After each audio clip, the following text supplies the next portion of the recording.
बंदी छोड़ सतगुरु रामपाल जी परमेश्वर जी की जय हो। परमपिता परमात्मा सारी सृष्टि के रचनहार कुल मालिक असंख्य ब्रह्मांडों के स्वामी जगत गुरु तीनों लोकों में प्रवेश करके सबका धारण पोषण करने वाले राजाधीराज आत्माधार नाथों के नाथ देवों के देव महादेव सर्वेश्वर महेश्वर मृत्युंजय अजरो अमर आदि अनादि सनातनी प्रभु जगत पिता जगदीश्वर श्री श्री 1008 की उपाधि के वास्तविक अधिकारी अकाल मूर्त सौद स्वरूपी राम वासुदेव सर्वगतम ब्रह्म परम पूज्य प्रथम पूज्य परम संत परम पुरुष परम धनी परम दयालु सत्य कबीर हक्का कबीर अल्लाहु अकबर बाखबर अल्लाह ताला जगत के तारणहार जगत के मुक्तिदाता जगत के जगन्नाथ हारे के सहारे हिंदुओं के राम मुसलमानों के अल्लाह सिखों के वाहिगुरु ईसाइयों के मसीह दया के सागर दयानिधि करुणा के सागर करुणानिधि स्वयंभू परिभू संकट मोचन कष्ट हरण मंगल करण दुख भंजन अविगत कबीर निर्विकार निर्विषम परमात्मा अलय अलेख सतगुरु आदि अनादि सतगुरु असली मर्यादा पुरुषोत्तम असली राम असली कृष्ण असली घनश्याम असली मुरारी राजाओं के राजा महाराजाओं के महाराजा शहंशाहों के शहंशाह सम्राटों के सम्राट भगवानों के भगवान अल्लाहों के अल्लाह प्रभुओं के प्रभु मसीहाओं के मसीह सच्चे वाहिगुरु बाबाओं के बाबा पीरों के पीर सेठों के सेठ जगत सेठ सावड़सा सेठ सर्वगुण संपन्न अनंत कोटि कलाओं के स्वामी अनंत कोटि ब्रह्मांडों के नायक योगियों में महायोगी ध्यानियों में महाध्यानी सिद्धों में परम सिद्ध ज्ञानियों में तत्व ज्ञानी ब्रह्म ज्ञानी महाज्ञानी परम ज्ञानी सर्वश्रेष्ठ ज्ञानी विज्ञानी युवा कबीर समर्थ कबीर असमवात अमित ओजा सच्चे रहनुमा करीम अल्लाह सुभान अल्लाह दुनिया के अंतिम पैगंबर 8 सितंबर 1951 से गांव धनाना जिला सोनीपत हरियाणा भारतवर्ष की पावन भूमि पे प्रकट रियल कल की भगवान श्री नारायण साकार हरि श्री बाबा साहिब नूर अनंत परमात्मा सच्चे दरवेश सच्चे बाखबर संत श्रोमणी सतगुरु रामपाल जी परमेश्वर जी के चरण कमल में आप और हम सभी भाई बहनों का अनंत कोटि दंडवत प्रणाम। सत्साई भाई और बहनों, बहुत बड़ी दया बहुत बड़ी मेहर पूज्य गुरुदेव भगवान की परमेश्वर रामपाल जी की, जिनके शुभ आशीर्वाद से विशेष आशीर्वाद से उन्हीं के सत्संगों का संग्रह पवित्र आध्यात्मिक पुस्तक ज्ञान गंगा के ऊपर वीडियो बनाने की श्रृंखला जारी है। इसी श्रृंखला में आज हमारा ये 32वें नंबर का वीडियो है।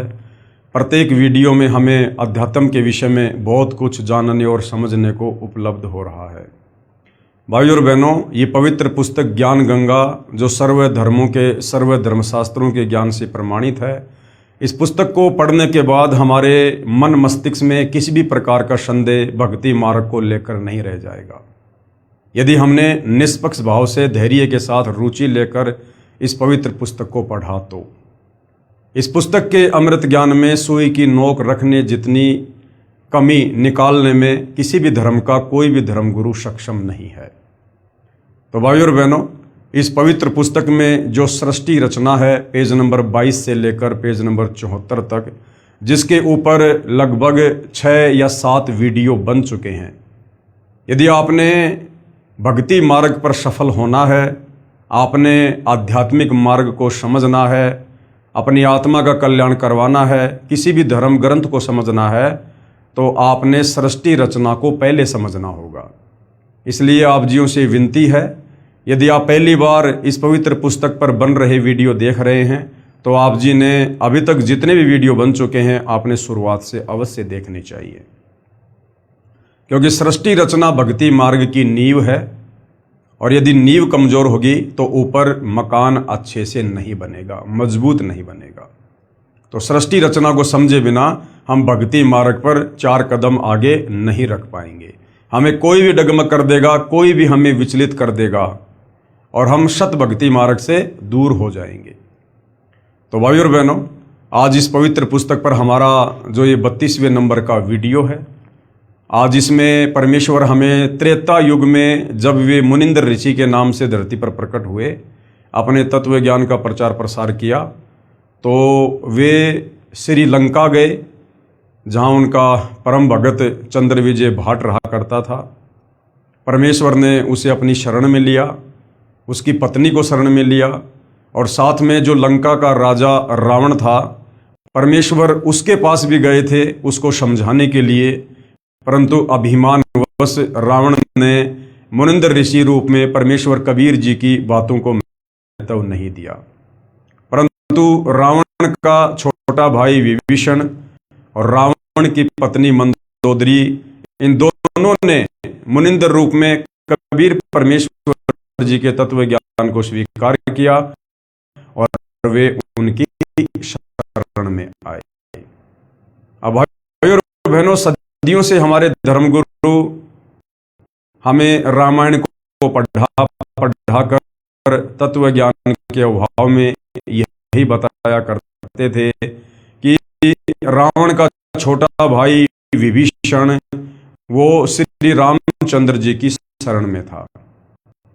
भाइयों और बहनों, वो एक राजा के तौर पर श्री रामचंद्र जी की शरण में अवश्य था, परंतु आध्यात्मिक दृष्टि से, भक्ति मार्ग की दृष्टि से विभीषण श्री रामचंद्र जी का भगत नहीं था। विभीषण कबीर परमेश्वर जी का भगत था, जो कबीर परमेश्वर त्रेता युग में मुनिंदर ऋषि के नाम से प्रकट थे। आज से पहले भाइयों और बहनों, हमें इन शास्त्रों की गूढ़ सच्चाई नहीं बताई गई, नहीं समझाई गई, क्योंकि हमारे नादान धर्म गुरुओं को तत्व ज्ञान के अभाव में इन धर्म शास्त्रों की यथार्थता का ज्ञान नहीं था। अब दया हुई है, सृष्टि के रचनहार, सारी सृष्टि के पालन पोषण कर, सर्व ब्रह्मांडों के रचयिता परमेश्वर अपने सतलोक से करके स्वयं ही इसमें 8 सितंबर 1951 को सतगुरु रामपाल जी के नाम से प्रकट हुए हैं, और सन 1994 से अपने यथार्थ 13वें कबीर पंथ को शुरू हमें ये ज्ञान। तो सतगुरु रामपाल जी के सत्संग सुने बिना हम अध्यात्म के विषय में कुछ भी नहीं जान सकते, कुछ भी नहीं समझ सकते। तो परमेश्वर ने त्रेता युग में किस प्रकार से विभीषण और मंदोदरी को अपनी शरण में लिया। भाइयों और बहनों, ये परमेश्वर की लीला है, ये परमेश्वर की महिमा है, क्योंकि जितनी भी ये कथाएं हैं ये परमेश्वर की लीला और उनकी महिमाओं के अंतर्गत आती हैं। इन कथाओं को बार बार सुनने से और पढ़ने से हम ढेरों पुण्य के भागी बनते हैं। पवित्र पुस्तक ज्ञान गंगा कबीर साहिब द्वारा विभीषण तथा मंदोदरी को शरण में लेना। कबीर परमेश्वर जी द्वारा विभीषण, रावण का छोटा भाई विभीषण तथा रावण की पत्नी मंदोदरी को त्रेता युग में अपनी शरण में लेना।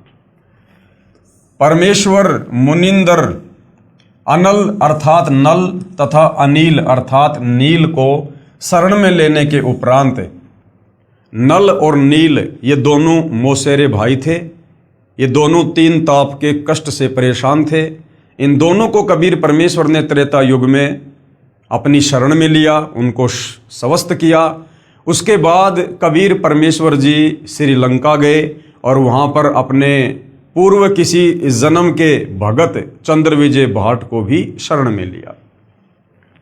परमेश्वर मुनिंदर नल तथा नील को शरण में लेने के उपरांत श्रीलंका में गए।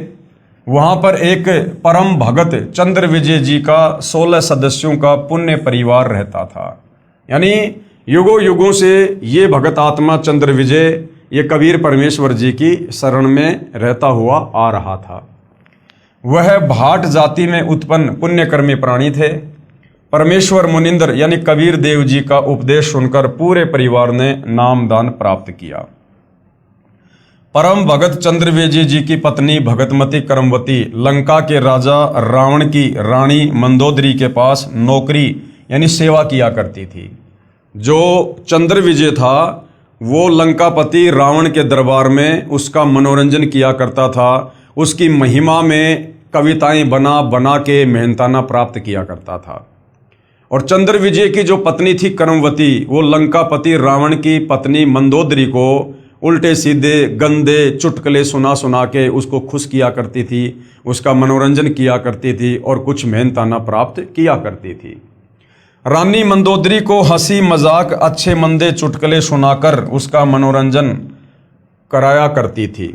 भगत चंद्र विजय राजा रावण के पास दरबार में नौकरी सेवा करता था। राजा की बड़ाई के गाने सुनाकर प्रसन्न करता था, यानी उन राजाओं की महिमा और प्रशंसा के गीत गाया करता था। भगत चंद्र विजय की पत्नी भगतमती करमवती परमेश्वर से उपदेश प्राप्त करने के उपरांत रानी मंदोदरी को प्रभु चर्चा जो सृष्टि रचना अपने सतगुरुदेव मुनिंदर जी से सुनी थी प्रतिदिन सुनाने लगी। करमवती क्या करने लगी? वो गंदे गाने गंदे चुटकुले उससे तो किनारा कर लिया कि मैंने अब उपदेश ले लिया है, और जीव्या तो वाये बली जो रटे हरि को नाम, वरना काट के फेंक दो मुख में बलो ना चाम। तो करमवती अब लंकापति रावण की पत्नी मंदोदरी को गंदे चुटकुले नहीं बल्कि परमेश्वर की सत महिमा सुनाया करती थी, सृष्टि रचना बताया करती थी। और परमेश्वर ने किन किन आत्माओं को सतयुग में अपनी शरण में लिया, किस प्रकार से परमात्मा पृथ्वी पर प्रकट होते हैं, इस प्रकार परमेश्वर की महिमा सुनाने लगी। भगतमती मंदोदरी रानी को अति आनंद आने लगा, क्योंकि मंदोदरी भी पूर्व जन्म की कबीर परमेश्वर जी की भगत थी, भगत आत्मा थी। इसलिए जैसे ही करमवती के मुख से परमेश्वर की महिमा सुनने लगी उसे भी आनंद आने लगा, क्योंकि भाई और बहनों आत्मा की खुराक परमेश्वर की चर्चा ही है। कई कई घंटों तक प्रभु की सत्य कथा को भगतमती करमवती सुनाती रहती थी तथा मंदोदरी की आंखों से आंसू बहते रहते। एक दिन रानी मंदोदरी ने करमवती से पूछा, आपने ये ज्ञान किससे सुना? आप तो बहुत अनाप शनाप बातें किया करती थी। इतना बदलाव परमात्मा तुल्य संत बिना नहीं हो सकता। मंदोदरी ने कहा कि करमवती तेरे अंदर इतना बदलाव ये तो यदि भगवान ही संत रूप में आए हुए हैं तो कर सकते हैं, अन्यथा तेरे में तो ये बदलाव नहीं हो सकता था। तब करमवती ने बताया कि हमने एक परम संत से अभी अभी उपदेश लिया है। रानी मंदोदरी ने संत के दर्शन की अभिलाषा व्यक्त करते हुए कहा, आपके गुरु अब की बार आए तो उन्हें हमारे घर बुला कर लाना। अपनी मालकिन का आदेश प्राप्त करके शीश झुकाकर सत्कार पूर्वक कहा कि जो आपकी आज्ञा, आपकी नौकरानी वही करेगी। मेरी एक विनती है, कहते हैं कि संत को आदेश पूर्वक नहीं बुलाना चाहिए, स्वयं जाकर दर्शन करना उचित होता है, और जैसे आपकी आज्ञा वैसा ही होगा। महारानी मंदोदरी ने कहा कि अब के आपके गुरुदेव जी आए तो मुझे बताना, मैं स्वयं दर्शन करूंगी। रानी अवश्य थी लेकिन अभिमान नहीं था, और उन्हीं आत्माओं को परमेश्वर बार बार बार बार अपनी शरण में लेते हैं। परमेश्वर ने फिर श्रीलंका में रजा की। मंदोदरी रानी ने उपदेश प्राप्त किया। अब जैसे ही दोबारा कबीर परमेश्वर जी चंद्र विजय भाट के घर पर आए और करमवती ने मंदोदरी के पास में संदेशा भिजवाया, उसी समय मंदोदरी तुरंत मुनिंद्र रूप में आए हुए कबीर परमेश्वर जी की शरण में गई, सत्संग सुना और उपदेश प्राप्त कर लिया।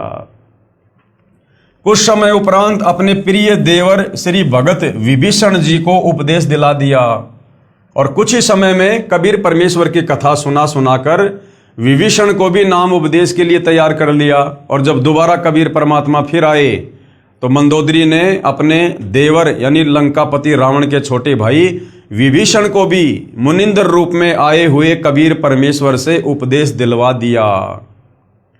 तो विभीषण श्री रामचंद्र जी की आध्यात्मिक दृष्टि से शरण में नहीं था, आध्यात्मिक दृष्टि से कबीर परमेश्वर जी का भगत था।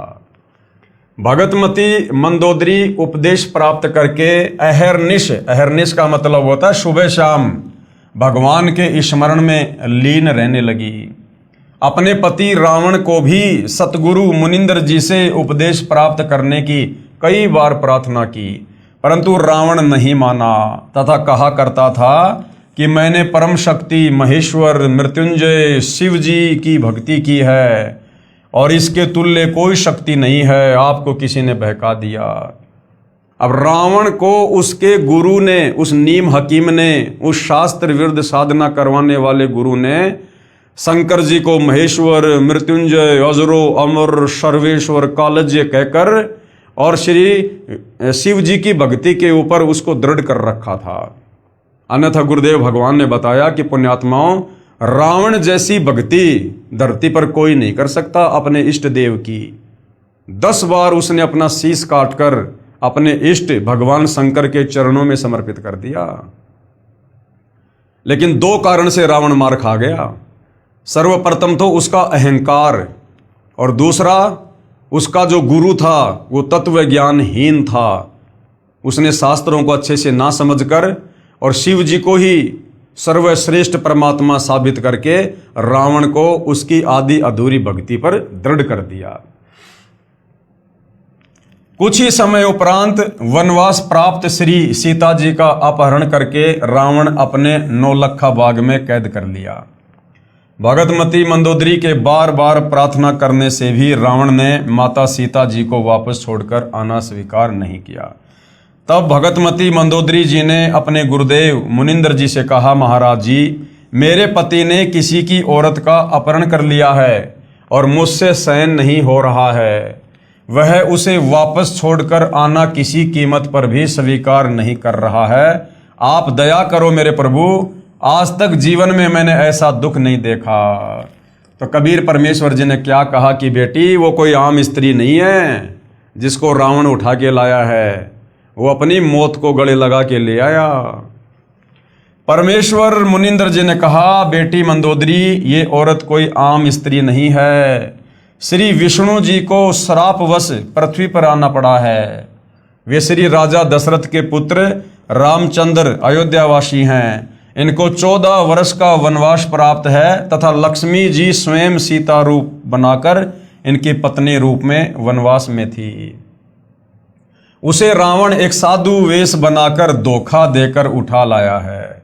ये स्वयं लक्ष्मी ही सीता जी है। इसे शीघ्र वापस करके क्षमा याचना करके अपने जीवन की भिक्षा याचना रावण करे तो इसी में इसका शुभ है। क्या कहा गुरुदेव ने कि साधु रूप बनाकर और वो सीता का अपहरण करके लाया।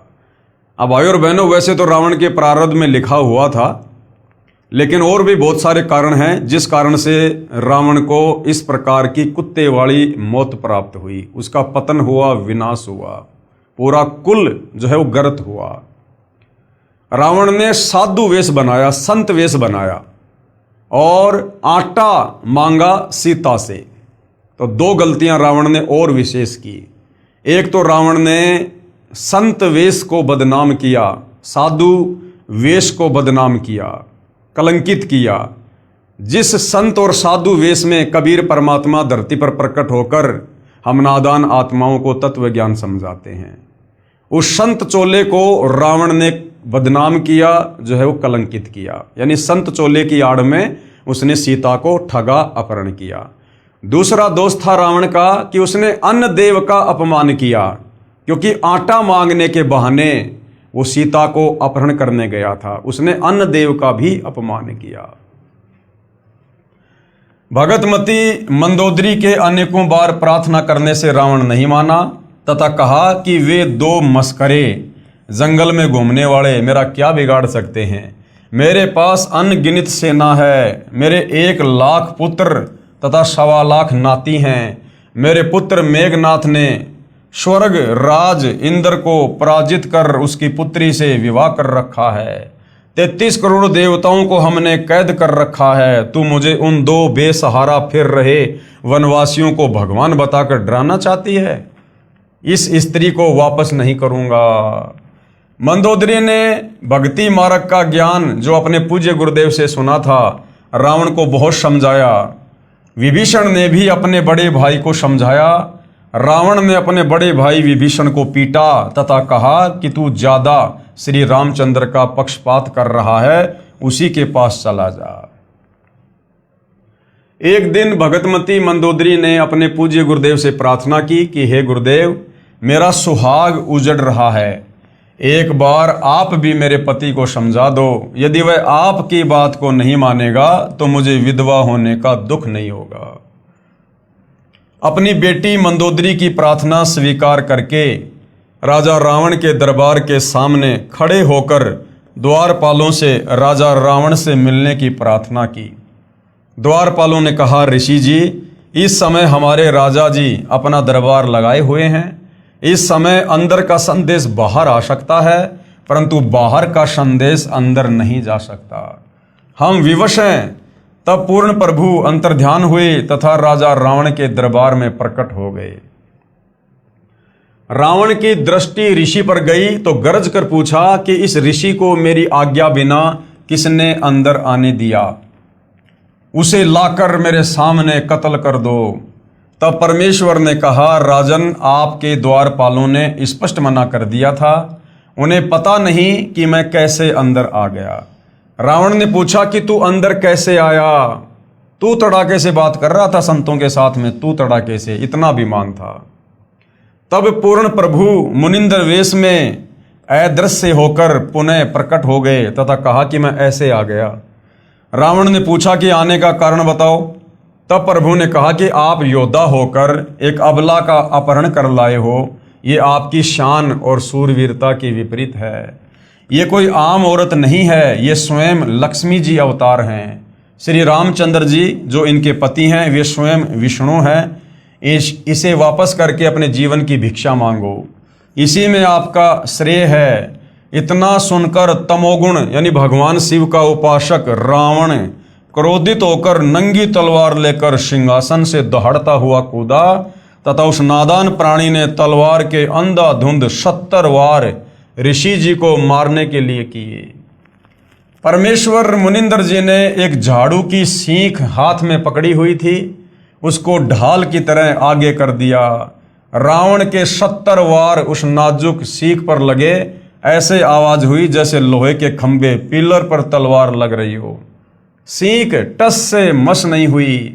रावण को पसीने आ गए, फिर भी अपने अहंकारवश नहीं माना। ये तो जान लिया कि ये कोई आम ऋषि नहीं है। कहा कि मैंने आपकी एक भी बात नहीं सुननी है, आप जा सकते हैं। परमेश्वर अंतर्ध्यान हो गए।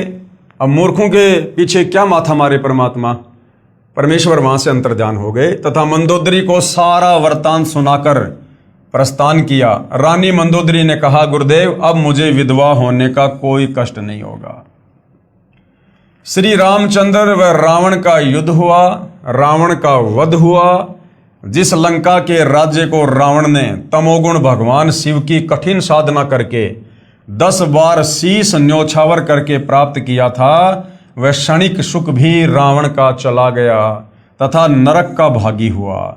इसके विपरीत पूर्ण परमात्मा के सतनाम साधक विभीषण को बिना कठिन साधना किए पूर्ण प्रभु की कृपा से लंका देश का राज्य भी प्राप्त हुआ। हजारों वर्षों तक विभीषण ने लंका का राज्य का सुख भोगा तथा प्रभु कृपा से राज्य में पूर्ण शांति रही। सभी राक्षस वृत्ति के व्यक्ति विनाश को प्राप्त हो चुके थे और भगतमती मंदोदरी तथा भगत विभीषण तथा परम भगत चंद्रविजय जी के परिवार के पूरे 16 सदस्य तथा अन्य जिन्होंने पूर्ण परमेश्वर का उपदेश प्राप्त करके आजीवन मर्यादावत सतभक्ति की, वे सर्व साधक यहाँ पृथ्वी पर भी सुखी रहे तथा अंत समय में परमेश्वर के विमान में बैठकर सतलोक शाश्वत स्थान में चले गए। इसलिए पवित्र गीता अध्याय 7 श्लोक 12 से 15 में कहा है कि तीनों गुणों रजगुण ब्रह्मा जी, सतगुण विष्णु जी और तम गुण शिव जी की साधना यानी भक्ति से मिलने वाली क्षणिक सुविधाओं के द्वारा जिनका ज्ञान हरा जा चुका है, जैसे रावण का ज्ञान हरा जा चुका था तमोगुण शंकर की भक्ति करने से, वे राक्षस स्वभाव वाले, अब रावण राक्षस स्वभाव का व्यक्ति था और मनुष्यों में नीच एक इंसान के भी उसमें गुण नहीं थे और दुष्कर्म करने वाले, सीता जी को अपहरण करके लाया था दुष्कर्म करने की नीयत से। और मूर्ख ये काल भगवान कह रहा है कि मेरी भी भक्ति नहीं करते, मुझको भी नहीं बसते।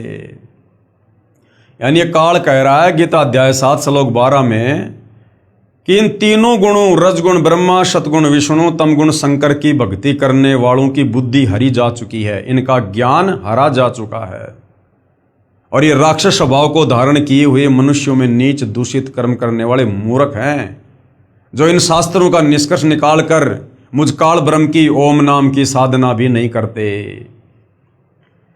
फिर गीता अध्याय 7 श्लोक नंबर 18 में गीता बोलने वाला ये काल ब्रह्म कह रहा है कि कोई एक अच्छी आत्मा मेरी यानी ब्रह्म की काल की ही साधना करता है।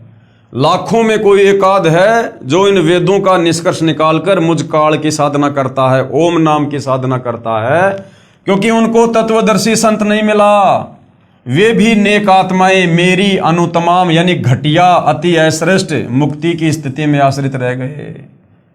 लाखों में कोई एक आध अच्छी आत्मा जिसने वेदों को पढ़ा और तत्वदर्शी संत के तत्व ज्ञान के अभाव में उसने ओम नाम को सिलेक्ट कर लिया और ओम नाम को पूर्ण ब्रह्म परमेश्वर का मंत्र जानकर उसने जी जान लगाकर साधना की। लेकिन ओम नाम तो इस काल का है जो वेद और गीता में है, और अंत में वो आत्मा भी जन्म और मरण में काल कह रहा है कि वो मेरी अनुतमाम यानी घटिया साधना में ही लगा रहता है, क्योंकि उसे पता नहीं कि ये ओम नाम इस काल का है, ना कि पूर्ण परमात्मा का। वे भी पूर्ण मुक्त नहीं हैं। इसलिए पवित्र गीता अध्याय 18 श्लोक 62 में कहा है कि हे अर्जुन, तू सर्व भाव से यानी और सब की पूजा छोड़ दे, मेरी भी छोड़ दे, और उस परमेश्वर यानी पूर्ण परमात्मा तत् ब्रह्म की शरण में जा। उसकी कृपा से ही तू परम शांति तथा सतलोक अर्थात सनातन परम धाम को प्राप्त होगा। और तुझे उस परमेश्वर तत् ब्रह्म पूर्ण ब्रह्म परमेश्वर की साधना कौन बताएगा? गीता अध्याय 4 श्लोक 34 में वर्णित तत्वदर्शी संत। तो भाइयों और बहनों, आज वो तत्वदर्शी संत धरती पर सतगुरु रामपाल जी के रूप में प्रकट हैं। स्वयं कबीर भगवान ही तत्वदर्शी संत की भूमिका करते हैं। इससे बड़ा सौभाग्य पृथ्वीवासियों का और नहीं हो सकता। इसलिए पुण्यात्माओं से निवेदन है कि आज इस दासन के भी दास के पास यानी सतगुरु रामपाल जी अपने विषय में कह रहे हैं कि पूर्ण परमात्मा प्राप्ति की वास्तविक विधि प्राप्त है, निःशुल्क उपदेश लेकर लाभ उठाइए। उसके बाद भाइयों और बहनों, द्वापर युग में फिर वही कबीर परमात्मा एक पूरा जीवन शिशु रूप में धरती पर प्रकट होकर और अपनी आत्माओं तक तत्व ज्ञान पहुंचाने का जीते हैं लीलामय तरीके से। तो द्वापर युग में वही कबीर परमात्मा जो त्रेता युग में मुनिंद्र ऋषि के नाम से आए, सतयुग में सतसुकृत ऋषि के नाम से आए, और द्वापर में करुणामय ऋषि के नाम से प्रकट हुए। और जैसे परमेश्वर ने सतयुग और त्रेता में लीलाएं की, उसी प्रकार से द्वापर में भी अपनी अच्छी आत्माओं को अपनी शरण में लिया। तो द्वापर में परमेश्वर ने विशेषकर किन किन पुण्यात्माओं को अपनी शरण में लिया? द्वापर युग में इंद्रमती को शरण में लेना। द्वापर युग में चंद्र विजय नाम का एक राजा था। देखो, जो वो त्रेता युग में था वो भी चंद्र विजय था, लेकिन वो भाट जाति में था और रावण के दरबार में नौकर था। और द्वापर युग में जो ये चंद्र विजय है, ये स्वयं एक राजा था। द्वापर में चंद्र विजय नाम का एक राजा था और उसकी पत्नी इंद्रमती। त्रेता वाले चंद्र विजय की पत्नी का नाम था करमवती और द्वापर वाले राजा चंद्र विजय की पत्नी का नाम था इंद्रमती। उसकी पत्नी इंद्रमती बहुत ही धार्मिक प्रवृत्ति की औरत थी, संत महात्माओं का बहुत आदर किया करती थी। उसने एक गुरुदेव भी बना रखा था। उनके गुरुदेव ने बताया था कि बेटी, साधु संतों की सेवा करनी चाहिए, संतों को भोजन खिलाने से बहुत लाभ होता है। एकादशी का व्रत, मंत्र के जाप आदि साधनाएं जो गुरुदेव ने बताई थी, वह भगवत भक्ति में बहुत दृढ़ता से लगी हुई थी, क्योंकि ये इंद्रमती पूर्व जन्म में कबीर परमेश्वर जी की भगत थी। गुरुदेव ने बताया था कि संतों को भोजन खिलाया करेगी तो तू आगे भी रानी बन जाएगी। यानी रानी इंद्रमती का जो गुरु था, जिसको शास्त्र विधि अनुसार साधना का नहीं पता था, वो इंद्रमती को इस प्रकार की साधना पर लगा के रखा हुआ था और कहा तुझे स्वर्ग प्राप्ति होगी। रानी ने सोचा कि प्रतिदिन एक संत को भोजन अवश्य खिलाया करूंगी। उसने ये प्रतिज्ञा मन में ठान ली कि मैं खाना बाद में खाया करूंगी, पहले संत को खिलाया करूंगी, इससे मुझे याद बनी रहेगी, कहीं मुझे भूल ना पड़ जाए। रानी प्रतिदिन पहले एक संत को भोजन खिलाती, फिर स्वयं खाती और वर्षों से ये क्रम चल रहा था। अब एक समय क्या हुआ, हरिद्वार में कुंभ के मेले का संयोग हुआ। जितने भी ये त्रिगुण माया के उपासक संत थे। ये ब्रह्मा विष्णु महेश के जितने भी भगत थे, सभी गंगा में स्नान करने के लिए, पर्व लेने के लिए प्रस्थान कर गए।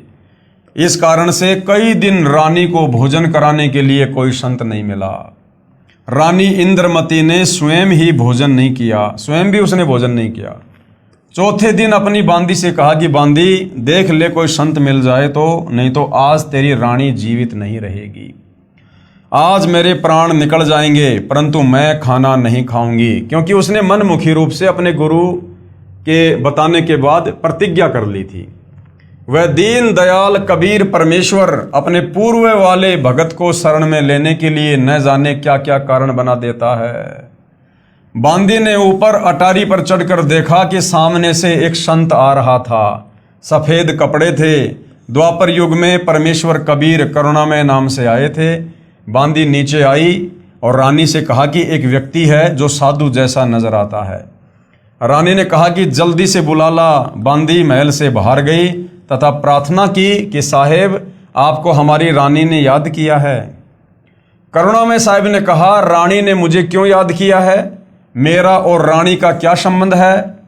नौकरानी ने सारी बात बताई। करुणामय कबीर साहिब ने कहा कि रानी को आवश्यकता पड़े तो यहाँ आ जाए।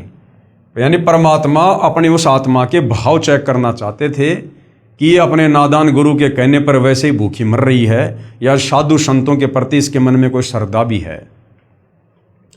रानी को आवश्यकता पड़े तो यहाँ आ जाए, मैं यहाँ खड़ा हूँ।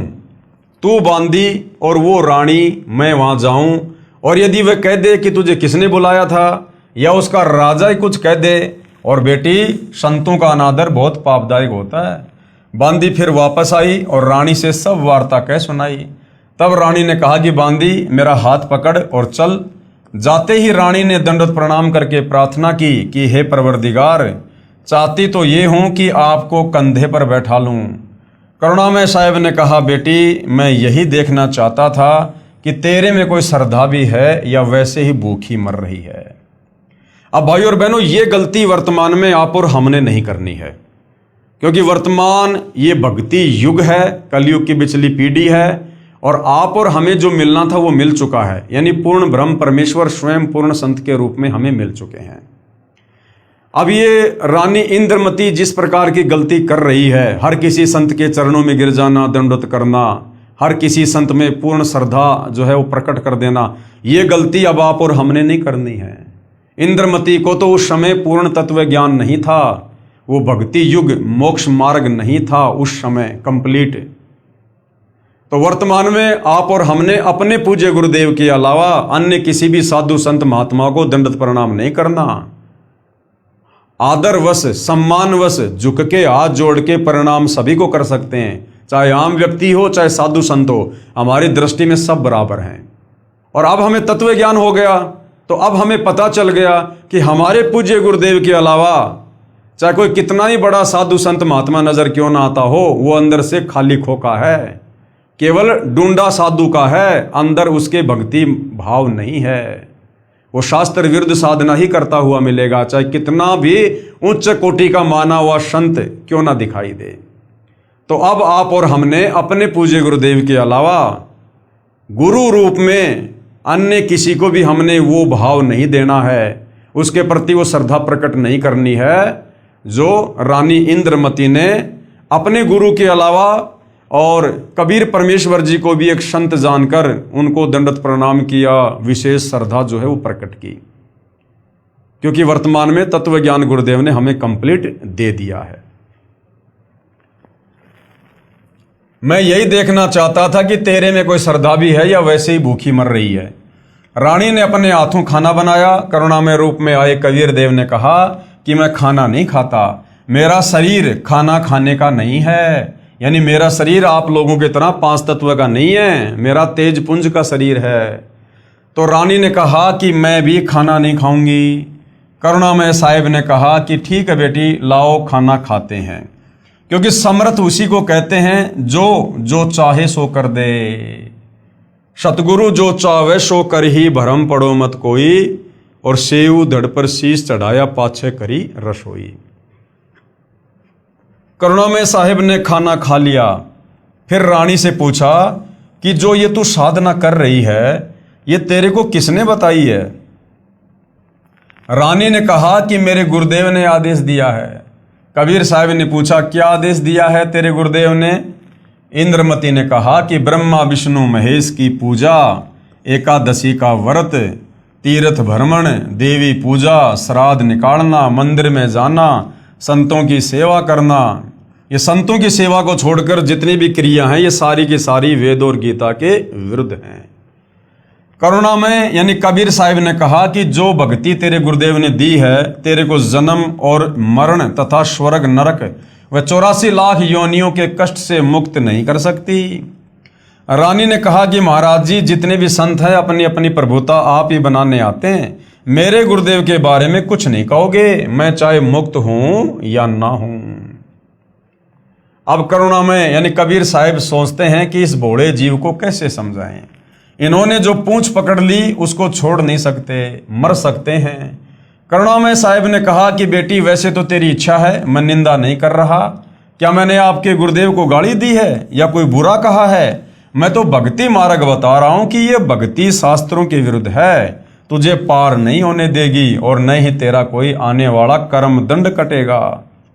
और सुन ले फिर क्या कहा परमात्मा जी ने इंद्रमती को, और सुन ले आज से तीसरे दिन तेरी मृत्यु हो जाएगी, ना तेरा गुरु बचा सकेगा और ना तेरी ये नकली भक्ति बचा सकेगी।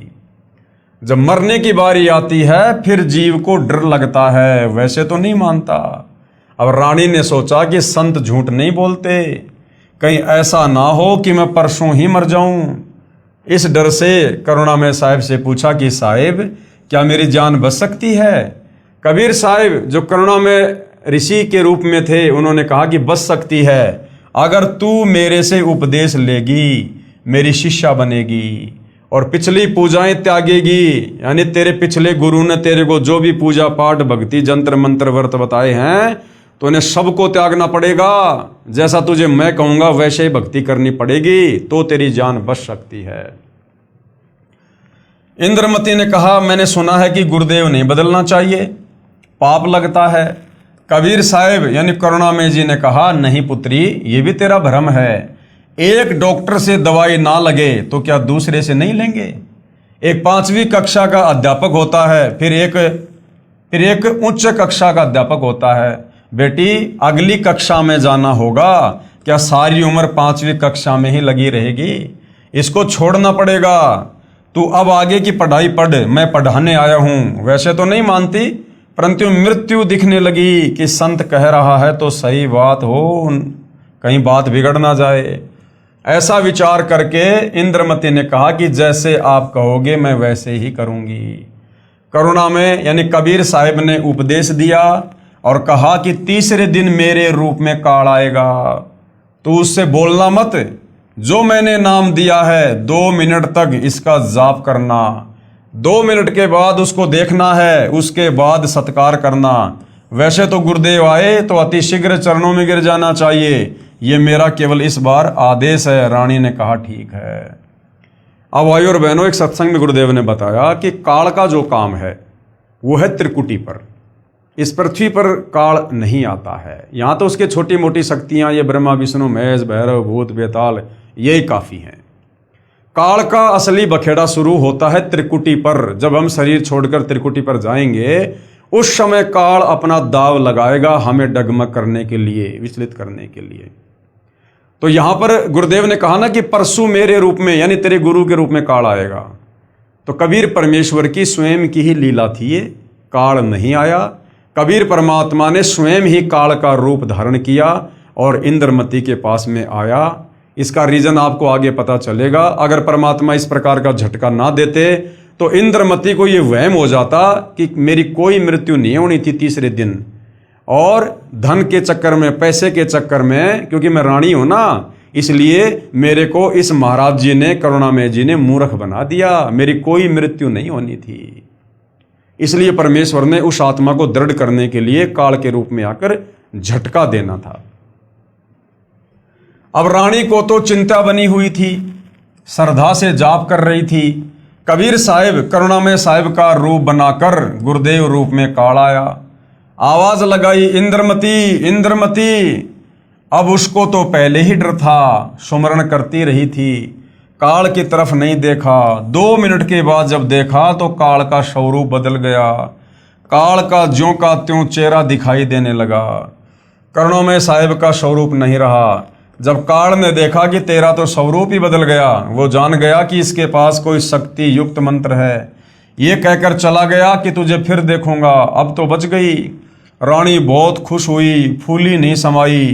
कभी अपनी बांदियों को कहने लगी कि मेरी मृत्यु होनी थी, मेरे गुरुदेव ने मुझे बचा लिया। राजा के पास गई तथा कहा कि आज मेरी मृत्यु होनी थी, मेरे गुरुदेव ने रक्षा कर दी, मुझे लेने के लिए काल आया था। अब राजा कहाँ इन बातों पर इतना ज़्यादा गौर करे। राजा ने कहा कि तू ऐसे ड्रामे करती रहती है, काल आता तो क्या तुझे छोड़ जाता? ये सब संत बहका देते हैं। अब इस बात को वह कैसे माने? खुशी खुशी में रानी लेट गई। कुछ देर के बाद सरप बनकर काल फिर आया और रानी को डस लिया। जो ही सरप ने डसा, रानी को पता चल गया। रानी जोर जोर से चिल्लाई, मुझे सांप ने डस लिया। नौकर भागे। देखते ही देखते एक मोरी, पानी निकालने का छोटा छिद्र, उसमें से वह सरप निकल गया। अपने गुरुदेव को पुकार कर रानी बेहोश हो गई। करुणा में यानी कबीर साहिब वहां प्रकट हो गए। लोगों को दिखाने के लिए मंत्र बोला। वे तो बिना मंत्र भी जीवित कर सकते हैं, किसी जंत्र मंत्र की आवश्यकता नहीं। इंद्रमती को जीवित कर दिया। रानी ने बड़ा शुक्र मनाया कि हे बंदी छोड़, यदि आज आपकी शरण में नहीं होती तो मेरी मृत्यु हो जाती। साहिब ने कहा कि इंद्रमती, इस काल को तो मैं तेरे घर में भी घुसने नहीं देता, तेरे पर यह हमला भी नहीं कर सकता, परंतु तुझे विश्वास नहीं होता और तू ये सोचती कि मेरे ऊपर कोई आपत्ति नहीं आनी थी। गुरुजी ने मुझे बहका कर नाम दे दिया, इसलिए तेरे को थोड़ा सा झटका दिखाया है, नहीं तो बेटी तेरे को विश्वास नहीं होता। क्या कह रहे हैं परमात्मा? इसलिए तेरे को थोड़ा सा झटका दिखाया है। यानी अपनी तरफ से कबीर परमात्मा ने काल का रूप बनाकर, वो सरप का रूप बनाकर, ये सारा का सारा झटका इंद्रमती को दृढ़ करने के लिए परमात्मा ने स्वयं ही दिया। और परमात्मा कहते हैं, धर्मदास यहाँ घना अंधेरा और बिन परचे जीव जम का चेहरा। कि धर्मदास, इस काल के लोक में बहुत ज्यादा अज्ञान रूपी अंधेरा है। बिन परचे जीव जम का चेहरा, जब तक इस प्राणी को कोई छोटा मोटा चमत्कार ना दिखाया जाए तब तक ये काल का चेला बना रहता है, बात नहीं मानता संतों की। कबीर साहिब अर्थात करुणामय जी ने कहा कि अब जब मैं चाहूंगा तब तेरी मृत्यु होगी। गरीबदास जी कहते हैं, गरीब काल डरे करतार से। ये जो 21 ब्रह्मांड का स्वामी, ब्रह्मा विष्णु महेश का पिता, कहते हैं ये भी कबीर परमात्मा जी से डरता है। और जय जय जय जगदीश। और जोरा जोड़ी झाड़ती, जोरा यानी मौत, मौत उस कबीर परमेश्वर के दरबार में उस कबीर परमेश्वर की जूतियां झाड़ती है। और पग रज डारे शीस, और जो धूल है कबीर परमेश्वर के जूतियों की, उनके चरणों की, ये मौत अपने शीस पर डालती है। यानी ये दोनों, ये काल और मौत, ये कबीर परमेश्वर जी के नौकर हैं, नौकर। ये काल कबीर भगवान यानी कबीर परमेश्वर जी से डरता है, और ये मौत कबीर साहिब के जूते झाड़ती है, अर्थात नौकर तुल्य है। फिर उस धूल को अपने सिर पर लगाती है कि आप जिसको मारने का आदेश दोगे उसी के पास जाऊंगी, नहीं मैं नहीं जाऊंगी। गरीब काल जो पीसे पीसना और जोरा है पणिहार, और ये 2 असल मजदूर हैं मेरे साहिब के दरबार। ये काल जो यहाँ 21 ब्रह्मांड का भगवान यानी ब्रह्म है, जो ब्रह्मा विष्णु महेश का पिता है, ये तो मेरे कबीर साहिब का आटा पीसता है, अर्थात पक्का नौकर है। और जोरा यानी मौत मेरे कबीर साहिब का पानी भरती है, अर्थात एक विशेष नौकरानी है। ये 2 असल मजदूर यानी मजदूर मेरे साहिब के दरबार में हैं। कुछ दिनों के बाद साहिब फिर आए, रानी इंद्रमती को शतनाम प्रदान किया। अब उसके बाद क्या होता है? फिर कुछ समय के उपरांत करुणामय साहिब ने रानी इंद्रमती की अति श्रद्धा देखकर सारनाम दे दिया और शब्द की उपलब्धि भी करवा दी।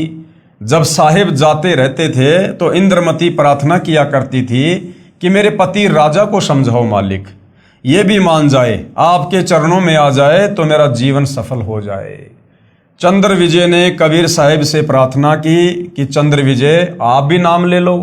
ये 2 दिन का राज और ठाट है, फिर 84 लाख योनियों में प्राणी चला जाएगा। चंद्रविजय ने कहा कि भगवान मैं तो नाम लूँ नहीं और आपकी शिष्या को मना करूँ नहीं, चाहे सारे खजाने को ही दान करो, चाहे किसी प्रकार का सत्संग करवाओ, मैं मना नहीं करूँगा। कबीर साहब यानी करुणामय जी ने पूछा आप नाम क्यों नहीं लोगे? चंद्रविजय राजा ने कहा कि मैंने तो बड़े बड़े राजाओं की पार्टियों में जाना पड़ता है। तो करुणामय यानी कबीर साहिब जी ने कहा कि पार्टियों में जाने में नाम का क्या वादा करेगा? सभा में जाओ, वहाँ काजू खाओ, दूध पी लो, शरबत जूस पी लो, शराब मत प्रयोग करो, शराब पीना महापाप है। परंतु राजा नहीं माना। रानी की प्रार्थना पर करुणामय यानी कबीर साहब ने राजा को फिर समझाया कि नाम के बिना ये जीवन ऐसे ही व्यर्थ हो जाएगा, आप नाम ले लो। राजा ने फिर कहा कि गुरुजी मुझे नाम के लिए मत कहना, आपकी शिष्या को मैं मना नहीं करूँगा, चाहे कितना ही दान करे, कितना ही सत्संग करवाए। साहिब ने कहा कि बेटी इस 2 दिन के सुख को देखकर इसकी बुद्धि भ्रष्ट हो चुकी है, तू प्रभु के चरणों में लगी रह, अपना आत्म कल्याण करवा। या कोई किसी का पति नहीं, कोई किसी की पत्नी नहीं, 2 दिन का संबंध है, अपना कर्म बना बेटी। जब इंद्रमती 80 वर्ष की बुढ़िया हो जाती है, कहाँ 40 साल की उम्र में मर जाना था, जब शरीर भी हिलने लगा तब करुणामय साहिब बोले अब बोल इंद्रमती क्या चाहती है? चलना चाहती है सतलोक? इंद्रमती ने कहा कि साहिब मैं तैयार हूँ, बिल्कुल तैयार हूँ दाता। करुणामय साहिब ने कहा कि तेरी पोते या पोती में कोई ममता तो नहीं है? रानी ने कहा बिल्कुल नहीं साहिब, आपने ज्ञान ही ऐसा निर्मल दे दिया, इस गंदे लोक की क्या इच्छा करूं? कबीर साहिब यानी करुणामय जी ने कहा कि चल बेटी। रानी प्राण त्याग गई। साहिब कबीर यानी करुणामय जी रानी इंद्रमती की आत्मा को ऊपर ले गए और इसी ब्रह्मांड में एक मानसरोवर है, यानी काल के इसी एक ब्रह्मांड में जो इसने सृष्टि चला रखी है, इसी ब्रह्मांड में एक मानसरोवर है। उस मानसरोवर पर जाकर इस आत्मा को स्नान कराना होता है, यानी आत्मा के कुछ और आवरण होते हैं जो वहाँ परमात्मा उतारते हैं। इस प्राणी को वहाँ साहिब कुछ समय तक रखते हैं। अब पूछते हैं कि अब फिर बता दे कि तेरी कुछ इच्छा हो तो दोबारा जन्म लेना पड़ेगा। यदि मन में इच्छा रह गई तो सतलोक नहीं जा सकती।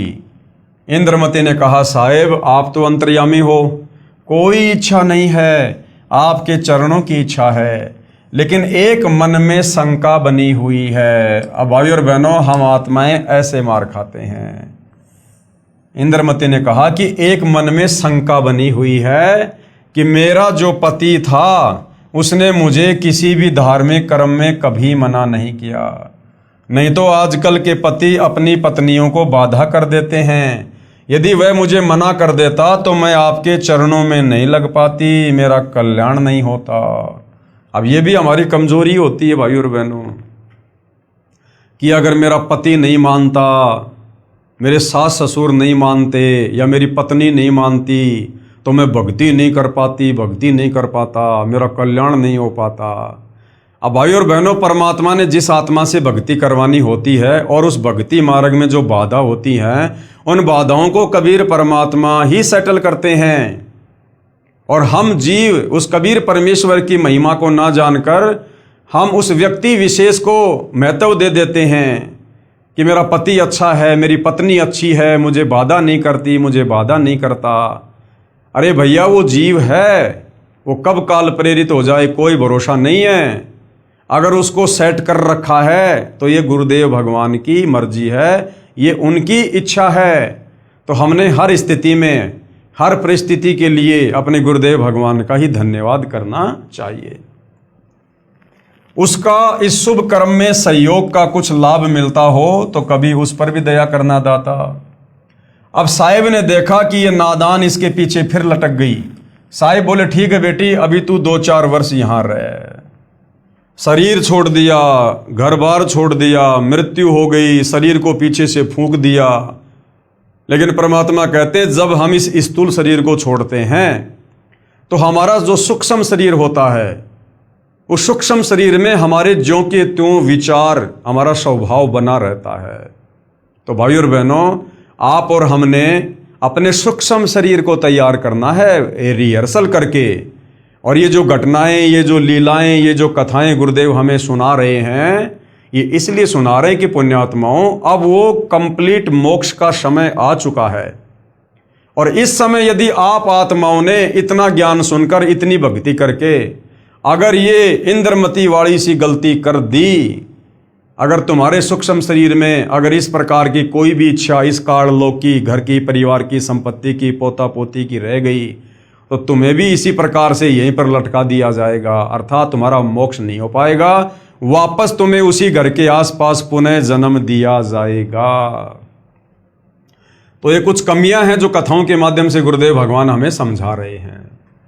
अब 2 वर्ष के बाद राजा भी मरने लगा, क्योंकि नाम ले नहीं रखा था।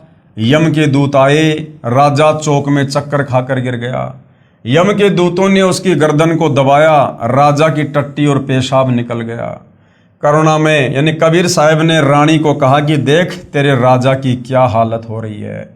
अब ये भी रानी इंद्रमती की फिर से एक परीक्षा थी कि उस मानसरोवर पर जो वो बैठी हुई थी, बैठने का मतलब ये नहीं कि वो अकेली बैठी हुई थी, वहाँ भी परमेश्वर ने पूरी दुनिया बसा रखी है और बहुत सारी लाखों करोड़ों में आत्माएं वहाँ पर बैठी हुई होती हैं, परमेश्वर के दरबार में खाती हैं, पीती हैं, अपनी भक्ति करती हैं वहाँ पर। तो वहाँ से इंद्रमती को कबीर भगवान ने दिखाया कि देख तेरे राजा की क्या हालत हो रही है। परमात्मा ने उसको दिव्य दृष्टि दे दी और रानी देख रही है कि यम के दूत तेरे राजा का गला दबा दबा के उसके प्राण शरीर से निकाल रहे हैं और राजा बेहोश होकर जमीन पे पड़ा, टट्टी पेशाब निकल रही है। परमात्मा चेक करना चाह रहे थे कि अब 2 साल के बाद भी इस बेटी के मन में अपने उस राजा के प्रति, अपने पति के प्रति कोई मोह ममता, कोई भाव है क्या। तो परमात्मा ने देखा कि ज्यों का त्यों है। रानी द्रवित हो गई और कहने लगी, हे भगवान देख लो, अगर इस शुभ कर्म में किया गया उसका कोई सहयोग हो तो परमात्मा देख लो, उस पर भी रजा कर दो। वहां से साहिब दिखा रहे हैं। तब रानी ने कहा कि देख लो दाता, यदि उसका भक्ति में सहयोग का कोई फल बनता हो तो दया कर लो। रानी को फिर भी थोड़ी सी ममता बनी थी। साहिब कबीर यानी करुणामय ने सोचा कि ये फिर कालजाल में फंसेगी। ये सोचकर मानसरोवर से वहां गए जहां राजा चंद्र विजय अपने महल में अचेत पड़ा था। यमदूत उसके प्राण निकाल रहे थे। कबीर साहिब के आते ही यमदूत ऐसे आकाश में उड़ गए जैसे मुर्दे से गिद्ध उड़ जाते हैं। चंद्र विजय होश में आ गया। सामने करुणामय साहिब खड़े थे, केवल चंद्र विजय को दिखाई दे रहे थे, किसी अन्य को दिखाई नहीं दे रहे थे। चंद्र विजय चरणों में गिरकर याचना करने लगा, मुझे क्षमा कर दो दाता। और जब दाता समझाया करता था उस समय तो अपने आप में फन्ने खां बन रहा था कि मैं नहीं करता भक्ति, मुझे तो पार्टियों में जाना पड़ता है, अपनी रानी से भक्ति करवाओ।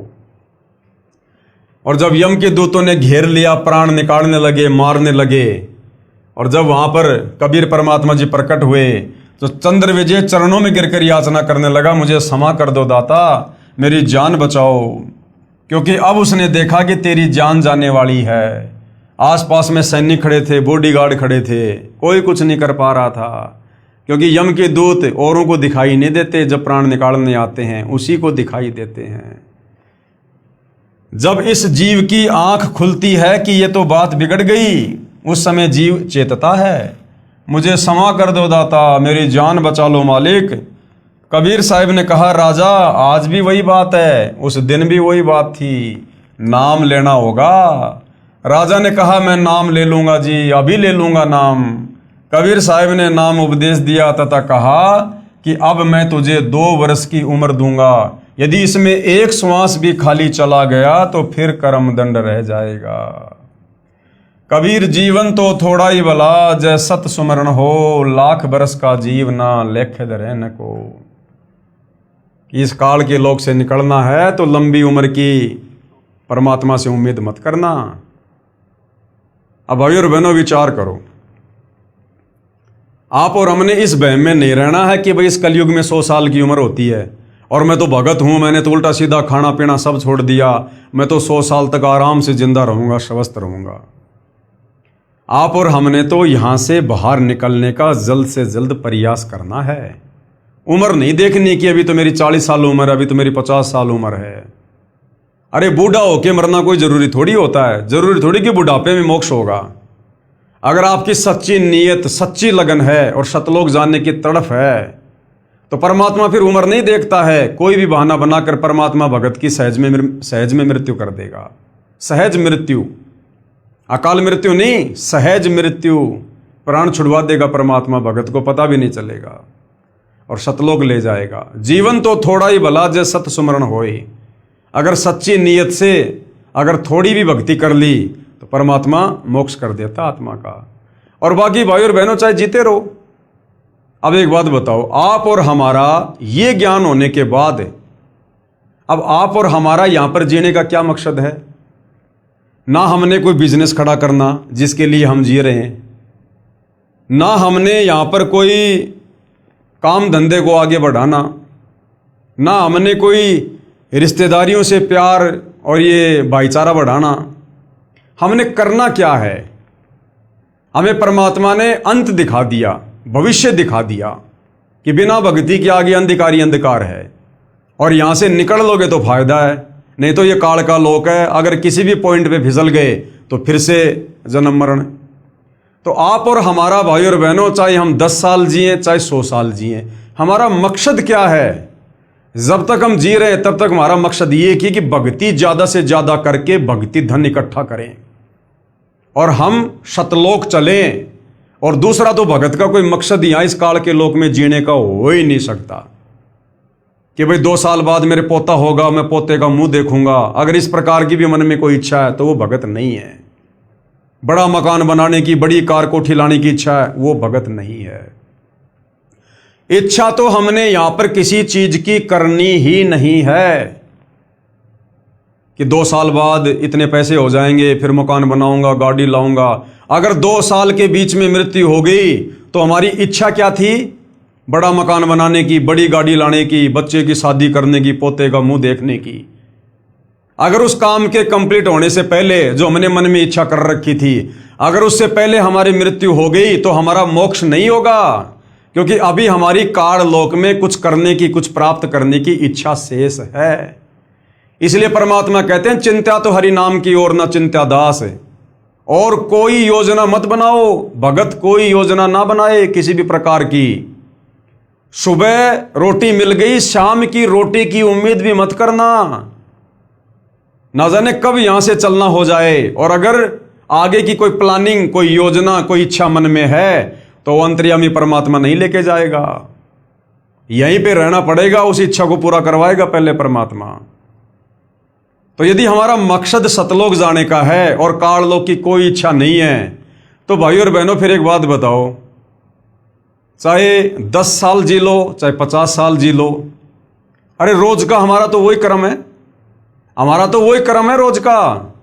कोई नया तो हमारे जीवन में कुछ होगा नहीं भक्ति के अलावा। ना हमने नया कुछ चाहिए, ना हमने सांसारिक चौंचलों में पड़ना, ना रिश्तेदारियों में ब्याह शादी, बात छूचक, लेन देन, बारात में जाना। तो फिर हमारे जीवन में उमंग क्या है, रंग क्या है? कुछ भी नहीं है। हम तो केवल भक्ति के लिए जी रहे हैं।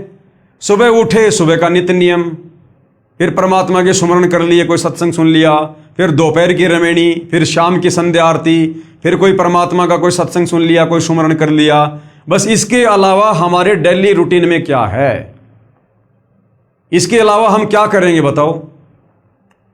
तो ये काम चाहे 10 साल कर लो ढंग से, नियत से, और ये काम चाहे तुम 100 साल तक करते रहो।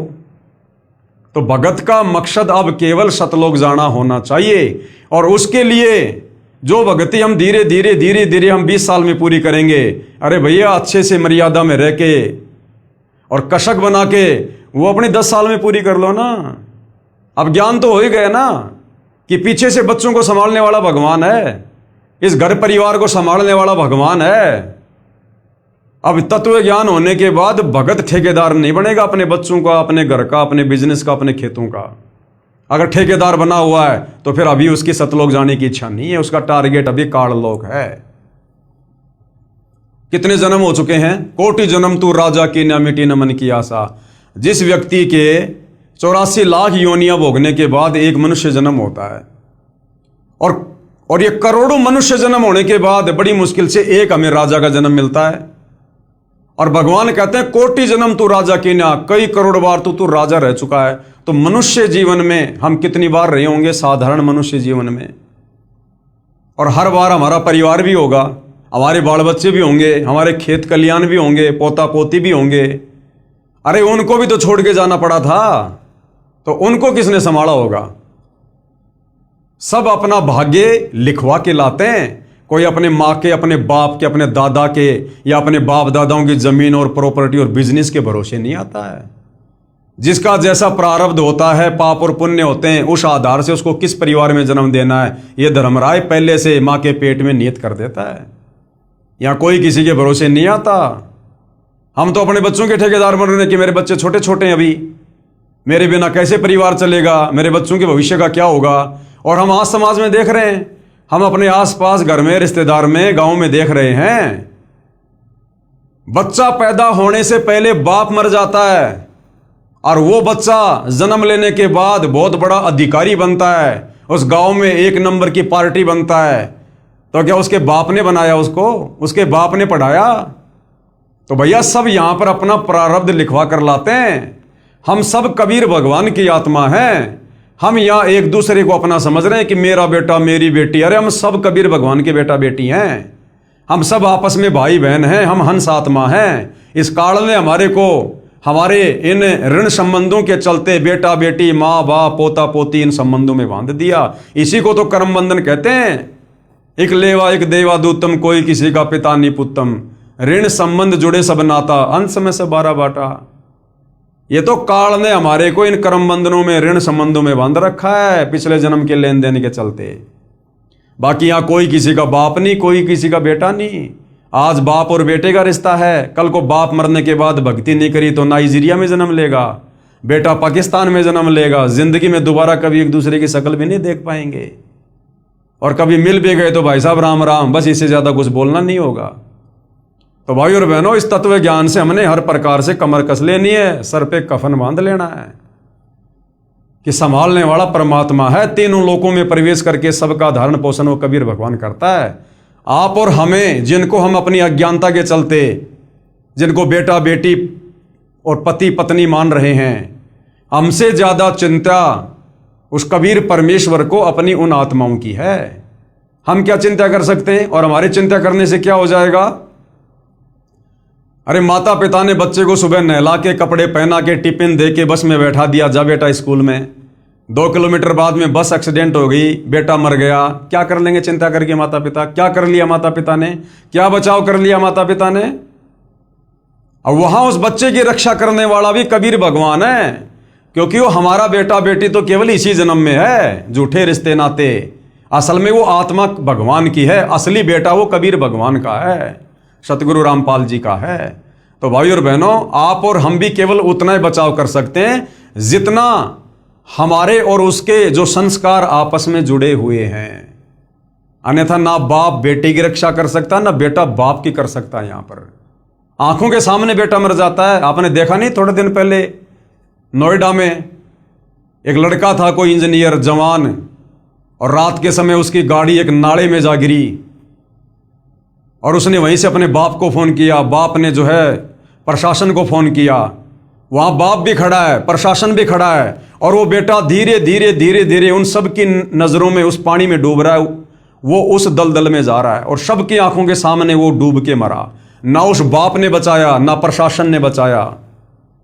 तो भाई और बहनों, यहां पर बचाने वाला ये कबीर भगवान है, और जिसके जैसे संस्कार हैं उस आधार से यहां पर रक्षा होती है। जबरदस्ती कबीर भगवान भी नहीं बचाता। इसलिए हम अपने बच्चों को भक्ति पर लगाएं, और भक्ति पर लग जाएंगे तो हम टेंशन फ्री हो जाएंगे फिर, क्योंकि उनकी नकेल हमने कबीर भगवान के हाथ में दे दी। अब कबीर परमात्मा जाने और वो उसकी आत्मा जाने। तो आप और हमने इस प्रकार से अपनी जिम्मेदारियों से तत्व ज्ञान को आधार बनाकर धीरे धीरे मुक्त होना है, मुक्त। तब भाई और बहनों बात बनेगी, नहीं तो रानी इंद्रमती की तरह फिर मानसरोवर पर जाकर फिर हमारे मन में वही विचार आएंगे, हाय मेरा पोता रह गया, मेरी पोती रह गई, ये रह गया, मेरा वो रह गया। तो परमात्मा फिर हर एक से पूछेगा नहीं। तुम सोचो कि मेरे से गुरुजी पूछेंगे, ना ना ना ना। ये घटनाएं तो परमात्मा ने चारों युगों में इसलिए की ताकि हम कलयुग की बिचली पीढ़ी वालों को सबक मिले। अन्यथा आप सोचो कि अब आज वर्तमान में भी हमें गुरुजी वहां लेकर जाएंगे और वहां ले जाने के बाद गुरुजी हमसे पूछेंगे कि बेटा तेरी किसी में मोह ममता तो नहीं है, वहां नहीं पूछने वाला भगवान। वहां तो ऑटोमेटिक यस नो ऑटोमेटिक। तो अब आप और हमने इस प्रकार की गलती करनी नहीं है। हमने हर प्रकार से रिश्ते नातों से, परिवार संपत्ति से, यहीं से हाथ झाड़ के चलना है बिल्कुल, कि मेरा कुछ नहीं है, ये तो काल का किस ब्रह्मांड है, ये तो काल ने तपस्या करके भगवान से प्राप्त कर रखे हैं, मेरा क्या अधिकार है। अरे जैसे हम होटल में जाते हैं, 2 रात्रि रुकते हैं, 1000-2000 रुपये जमा करवाते हैं, और होटल में हमें पंखा, कूलर, बेड, टीवी सारी सुविधा मिलती है, और जब हम होटल छोड़ के चलते हैं तो पंखा, कूलर, टीवी में हमारी कोई रुचि बनती है क्या? क्योंकि हम हकीकत से परिचित हैं कि ये संपत्ति मेरी नहीं है, ये होटल मालिक की है। मैं यहां पर केवल 2 रात के लिए मैं किराएदार था। तो इसी प्रकार इस 21 ब्रह्मांड में भाई और बहनों, हम अपना कर्म भोगने के लिए आए, हम यहां पर जो है किराएदार हैं। ये होटल इस काल का है, यहां की सारी सामग्री इस काल की है। हमने तो यहां से वापस अपने पिता के घर चलना है, जहां हमें सारे ठाट बाट मिलेंगे, सारे सुख मिलेंगे।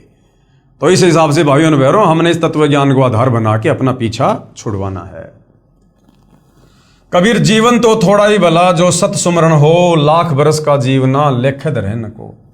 शुभ कर्म में सहयोग दिया हुआ पिछला कर्म, और साथ में श्रद्धा से 2 वर्ष के सुमरण से तथा 3 नाम प्रदान करके कबीर साहेब चंद्र विजय को भी पार कर ले गए। बोलो सतगुरुदेव की जय, जय हो बंदी छोड़ की।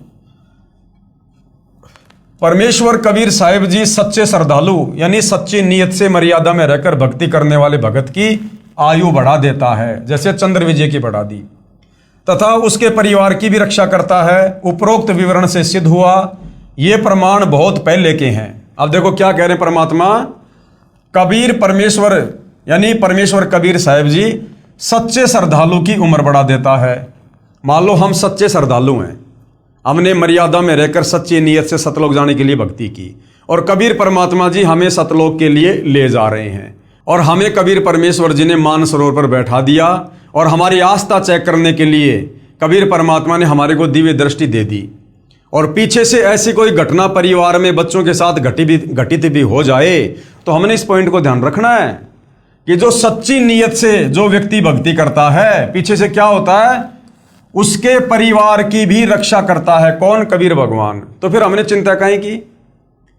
अरे हम सच्ची नीयत से भक्ति करेंगे तभी तो ऊपर जाएंगे भगवान के साथ में, अन्यथा मर्यादा तोड़कर भक्ति करने वाले को तो परमात्मा यहीं पर त्रिकुटी से नीचे नीचे फैल कर देगा भगवान, लास्ट त्रिकुटी। तो यदि हम मानसरोवर पर चले गए हैं, सच्ची नीयत है तभी तो गए, तो पीछे से फिर भगवान का वादा है परिवार की भी रक्षा करेगा। जब भगवान ने परिवार की रक्षा की गारंटी दे दी, फिर हमने चिंता नहीं करनी चाहिए उस परिवार की। ये प्रमाण बहुत पहले के हैं, वर्तमान में साधारण व्यक्ति विश्वास नहीं करता।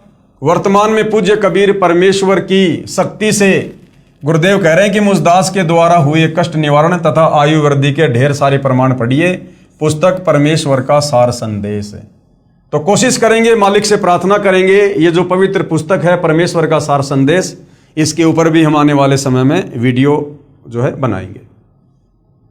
अब आगे गुरुदेव भगवान कहते हैं पवित्र पुराणों का रहस्य, यानी इन पवित्र 18 पुराणों में जो मुख्य पुराण हैं, श्री ब्रह्मा पुराण, श्री विष्णु पुराण, श्री शिव महापुराण, इनमें अध्यात्म के विषय में, भक्ति मार्ग के विषय में, आत्म कल्याण के विषय में क्या कुछ लिखा है जो वेदों से मेल खाता है। पुराणों को समझने के लिए ध्यान रहे कि श्री ब्रह्मा पुराण, श्री विष्णु पुराण तथा श्री शिव पुराण ये इस ब्रह्म यानी काल की लीला से प्रारंभ होते हैं।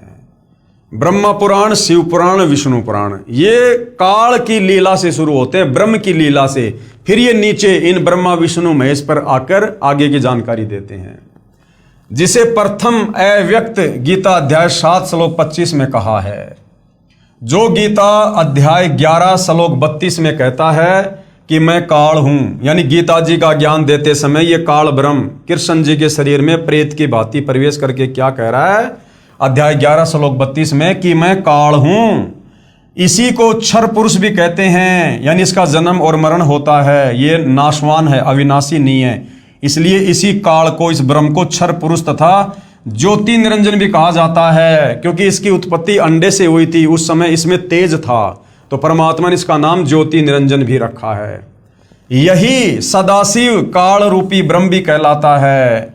यही ब्रह्मांड में एक ब्रह्मलोक की रचना करके उसके ऊपरी हिस्से में रहता है। और यही काल क्या करता है? महाविष्णु, महाब्रह्मा तथा महाशिव कहलाता है, क्योंकि इसने अपने उस ब्रह्मांड में 3 गुप्त स्थान बना रखे हैं। एक रजोगुण प्रधान क्षेत्र, एक सतोगुण प्रधान क्षेत्र और एक तमोगुण प्रधान क्षेत्र। और जब इसने अपने तीनों पुत्रों की उत्पत्ति करनी होती है अपनी पत्नी दुर्गा के सहयोग से, तो ये दुर्गा को अपनी शक्ति से उस क्षेत्र में बुला लेता है और स्वयं भी वहां आ जाता है। और जब इसने रजोगुण युक्त बेटा उत्पन्न करना होता है तो उस रजोगुण युक्त क्षेत्र में ये काल स्वयं तो महाब्रह्मा रूप धारण कर लेता है और अपनी पत्नी दुर्गा को महासावित्री रूप बना देता है। और फिर जो पति पत्नी सहयोग से उस रजोगुण क्षेत्र में जो संतान उत्पन्न होती है वो रजोगुण युक्त हो जाती है और उसका नाम ये ब्रह्मा रख देते हैं। यही प्रक्रिया फिर ये सतोगुण क्षेत्र में करता है और एक विष्णु उत्पन्न करता है। यही प्रक्रिया फिर ये तमोगुण क्षेत्र में जाके करता है, खुद तो महाशिव बन जाता है और अपनी पत्नी दुर्गा को महापार्वती रूप बनाता है। और वहां जो बेटा उत्पन्न होता है उसको तमोगुण युक्त कर देते हैं और उसका नाम शिव रख देते हैं। तो ये काल ही क्या कहलाता है? यही महाविष्णु, महाब्रह्मा तथा महाशिव। एक तो होता है विष्णु, ब्रह्मा और शिव। इन तीनों से पहले शब्द लग गए महा, यानी महाविष्णु। जहां जहां महाविष्णु शब्द है समझ लो विष्णु रूप में काल है। जहां जहां महाब्रह्मा शब्द है समझ लो ब्रह्मा रूप में काल है। और जहां जहां महाशिव है वहां समझ लो शिव रूप में यह काल है। यही महाविष्णु, महाब्रह्मा तथा महाशिव कहलाता है। तथा उस क्षेत्र को काशी भी कहते हैं। उसी में रजोगुण प्रधान, सतगुण प्रधान तथा तमगुण प्रधान 3 स्थान बनाकर अपनी पत्नी दुर्गा यानी महालक्ष्मी को साथ रखकर 3 पुत्रों रजगुण श्री ब्रह्मा जी, सतगुण श्री विष्णु जी और तमगुण श्री शिव जी की उत्पत्ति करके अचेत कर देता है। अचेत अवस्था में ही इनकी परवरिश करता रहता है। अब इनकी जो परवरिश है वो कैसे होती है? अचेत अवस्था में, क्योंकि आध्यात्मिक शक्तियां हैं भाई और बहनों। आम व्यक्ति अगर बेहोश हो जाए, अचेत हो जाए, कोमा में चला जाए, जैसे बहुत सारे लोग हैं किसी कारण से कोमा में चले जाते हैं, 5-5 साल 10-10 साल कोमा में रहते हैं, तो उनकी परवरिश कैसे हो रही है? डॉक्टर नलकियों के द्वारा करते हैं। इसी प्रकार आध्यात्मिक शक्ति होती है, उसमें आध्यात्मिक तरीके से उनकी परवरिश होती है। तो जब तक ये जवान नहीं हो जाते हैं तब तक काल के आदेश से दुर्गा इनको अचेत रखती है। श्री ब्रह्मा जी को कमल के फूल पर, विष्णु जी को शेषनाग की सैया पर और शंकर जी को कैलाश पर्वत पर, और बेहोश रूप में, अचेत रूप में दुर्गा इनकी परवरिश करती रहती है। यानी इनमें जो भी सॉफ्टवेयर डाउनलोड करना होता है वो इनकी अचेत अवस्था में डाउनलोड करते रहते हैं। अब एक बात बताओ, समुद्र मंथन के दौरान इस काल ने ब्रह्मा जी को 4 वेद दिए और चारों वेदों को ब्रह्मा जी ने पढ़ा। अब बताओ भाई और बहनों, ब्रह्मा जी कौन सी स्कूल में गया था? ब्रह्मा जी कौन सा कॉलेज करके आया था? ब्रह्मा जी के गुरु का क्या नाम है जिसने उसको अक्षर ज्ञान कराया हो, कह ख ग घड़ा, उसको संस्कृत उसको सिखाई हो? उस अचेत अवस्था में काल ने उसके अंदर सब कुछ डाउनलोड कर दिया, उसको पढ़ा भी दिया, लिखा भी दिया, आगे क्या करना तेरे को सब कर दिया, सॉफ्टवेयर डाल दिया उसके अंदर, अब अपडेट कर दिया ब्रह्मा को अपनी सिद्धि शक्ति से। और ब्रह्मा कभी स्कूल में नहीं गया और तुरंत चारों वेदों को पढ़ने लगा संस्कृत भाषा में। तो इस प्रकार से इनकी अचेत अवस्था में काल ने तीनों की परवरिश की। जवान होने पर श्री ब्रह्मा जी को कमल के फूल पर, श्री विष्णु जी को शेषनाग पर तथा श्री शिव जी को कैलाश पर्वत पर चेत कर देता है। इन तीनों भगवानों को यानी ब्रह्मा विष्णु महेश को स्वयं ज्ञान नहीं है कि हमारा उत्पत्तिकर्ता कौन है। इन ब्रह्मा विष्णु महेश को खुद नहीं पता कि हमारा बाप कौन है, माता कौन है। इसकी चेतना तो इनको आ गई काल प्रेरणा से। विष्णु जी ने बता दिया कि मुझे याद आ गया जब मैं पालने में झूल रहा था, छोटा सा था, तो ये देवी मुझे खिला रही थी, ये अपन तीनों की माता है। लेकिन इनके बाप का इन तीनों को आज तक नहीं पता कि हमारा बाप कौन है। अब सोचो भाई और बहनों, आम समाज में जिस लड़के या लड़की को अपने बाप का पता ना हो, लोग उसको किस दृष्टि से देखते हैं। और हम इनकी पूजा कर रहे हैं जिनको अपने बाप का पता नहीं। इन तीनों प्रभुओं को स्वयं ज्ञान नहीं कि हमारा उत्पत्तिकर्ता कौन है। यही काल रूपी ब्रह्म ही विष्णु रूप धारण करके अपनी नाभि से कमल उत्पन्न करके उस पर श्री ब्रह्मा जी को रखकर होश में कर देता है। यही जब चाहे श्री ब्रह्मा, श्री विष्णु, श्री शिव रूप धारण करके दृष्टिगोचर होता है। यानी काल अपने वास्तविक काल रूप में दर्शन नहीं देता, उसने प्रतिज्ञा कर रखी है, लेकिन अपने तीनों बेटों के रूप में या अन्य किसी ऋषि महात्मा के रूप में वो जब चाहे जहां चाहे प्रकट हो सकता है। यह काल अपने वास्तविक रूप में कभी प्रकट नहीं होता, जो काल ने श्रीमद् भगवद गीता जी का ज्ञान देते समय दिखाया था। गीता अध्याय 10 श्लोक 11 में प्रमाण है। श्रीमद् भगवद गीता अध्याय 11 श्लोक 47 और 48 में कहा कि हे अर्जुन, ये मेरा वास्तविक काल रूप तेरे अतिरिक्त न तो पहले किसी ने देखा है, यानी ब्रह्मा विष्णु महेश ने भी नहीं देखा, तथा नहीं आगे कोई देख पाएगा, आगे भी नहीं देख पाएंगे ब्रह्मा विष्णु महेश। ये तो मैंने तेरे ऊपर अनुग्रह करके दिखाया है। ये मुझ ब्रह्म का 1000 भुजाओं व नेत्रों आदि वाला काल रूप वेदों में वर्णित विधि से, जैसे यज्ञ, ओम नाम के जाप आदि से कभी नहीं देखा जा सकता। भावार्थ है कि वेदों में वर्णित विधि से प्रभु प्राप्ति नहीं है, इसलिए ऋषियों, महर्षियों ने वेदों में ओम नाम को प्रभु प्राप्ति का जानकर प्रभु प्राप्ति के लिए यज्ञ तथा ओम नाम के जाप की घोर साधनाएं की, परंतु ब्रह्म के दर्शन नहीं हुए। अब बेचारे ऋषियों को, मुनियों को तत्व ज्ञान का पता नहीं, सृष्टि रचना का पता नहीं, 5वें वेद सूक्ष्म वेद का ज्ञान नहीं। इन्होंने वेदों को पढ़ा, वेदों में एक ओम नाम है। यजुर्वेद अध्याय 40 मंत्र 10 या 15 एक ओम नाम है। गीता अध्याय 8 श्लोक 13 इसमें ओम नाम है। अब इन ऋषियों ने वेदों को पढ़ा, अब वेदों में महिमा तो लिखी है भगवान की, परमेश्वर की, और मंत्र जाप करने का इस काल का। तो ऋषि मुनियों ने इस ओम नाम को, जो काल का मंत्र है, इसी को पूर्ण ब्रह्म परमात्मा का मंत्र मान लिया और लग गए दिन रात एक कर दी परमात्मा प्राप्ति के लिए, भगवान के दर्शन करने के लिए। अब इन बेचारों को तत्व ज्ञान नहीं, इनको सृष्टि रचना नहीं, कि काल को तो श्राप लगा हुआ भाई 1 लाख मानव शरीरधारी आत्मा खाने का, और इसने प्रतिज्ञा कर रखी अपनी पत्नी दुर्गा को, कहा कि मैं कभी किसी को अपने वास्तविक काल रूप में दर्शन नहीं दूंगा। तो बेचारे ऋषि मुनि महात्मा ओम नाम का जाप कर करके समाधि लगा लगा के थक गए, लेकिन उनको इस काल ब्रह्म ने दर्शन नहीं दिए।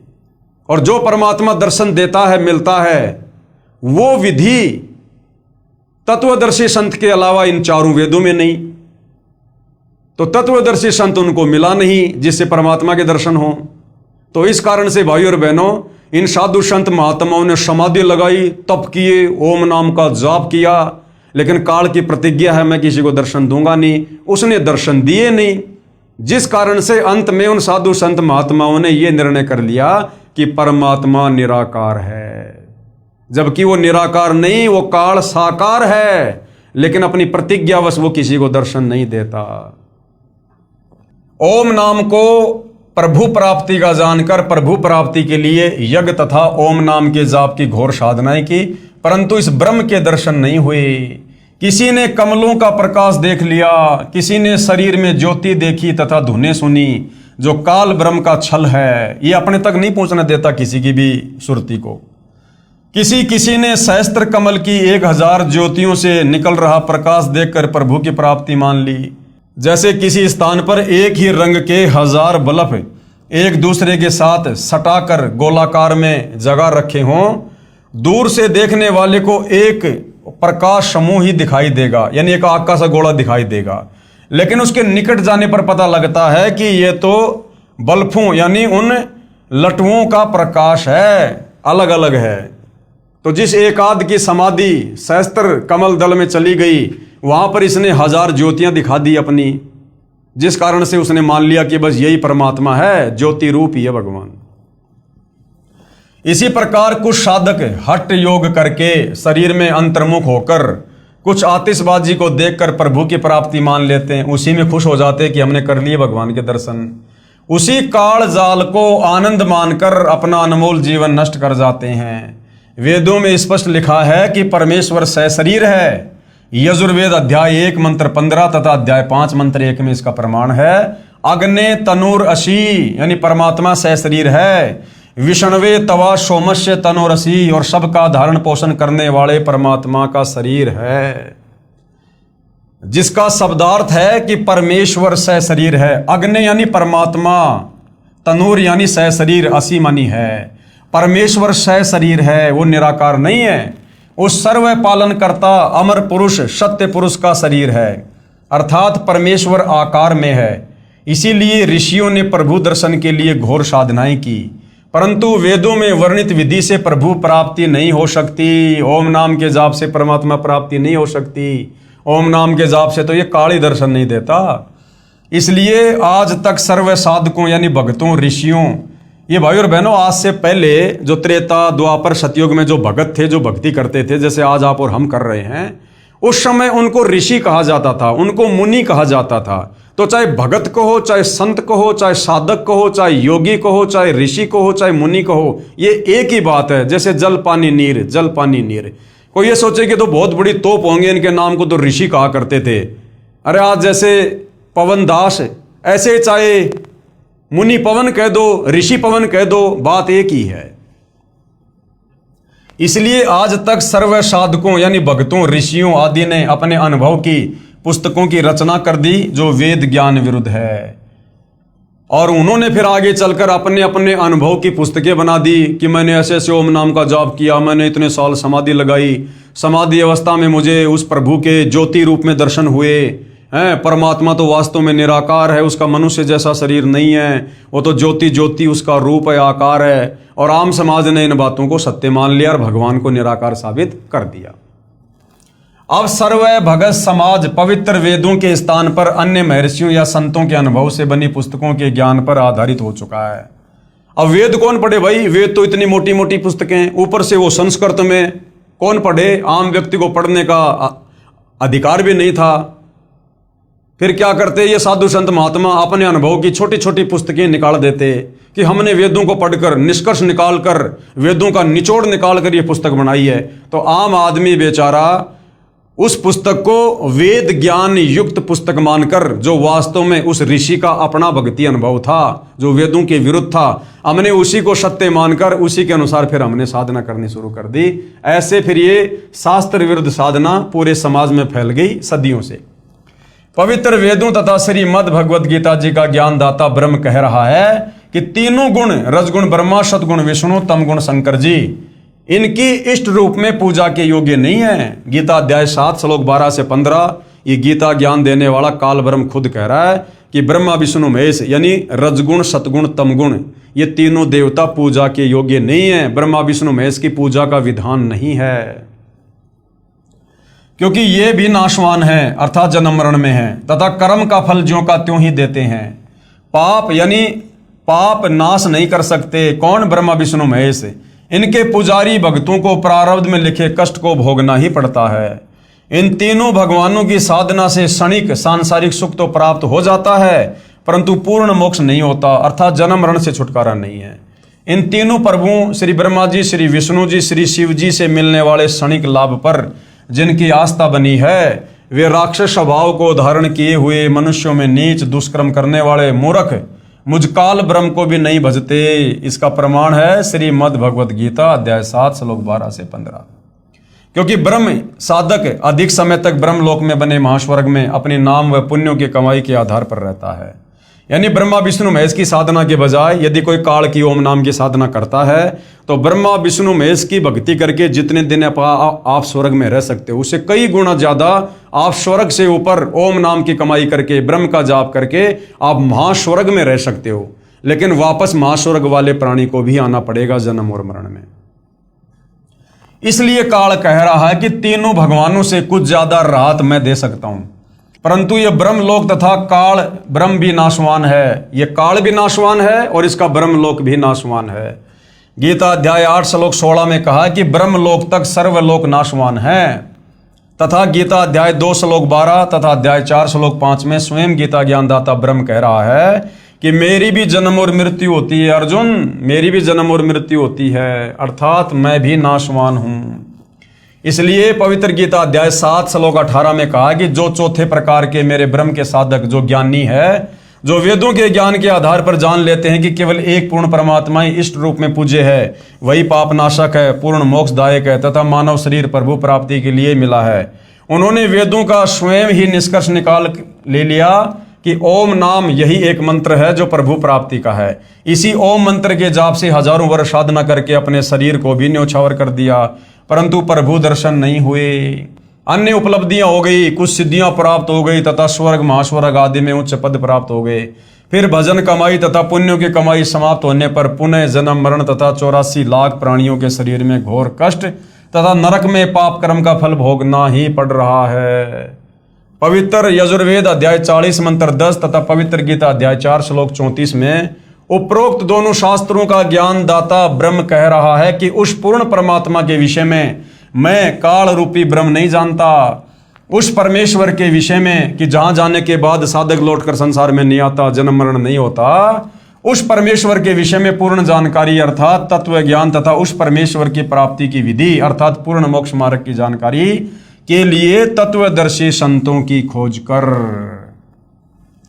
21 ब्रह्मांड के स्वामी काल ने अपना निष्कर्ष दे दिया पूरा गीता ज्ञान देकर कि भाई मेरी साधना का मंत्र है ओम और मैं रहता हूं ब्रह्मलोक में, और ओम नाम की कमाई करके साधक मेरे ब्रह्मलोक में आ जाएगा।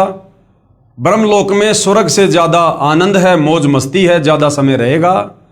लेकिन ब्रह्मलोक पर्यंत सारे लोक पुनरावर्ती में है। ब्रह्मलोक में आया हुआ साधक भी अपना कर्म भोगकर वापस नीचे पृथ्वी पर जाएगा, गधा कुत्ता बनेगा, जन्म मरण का कष्ट सहेगा, कभी नरक में जाएगा।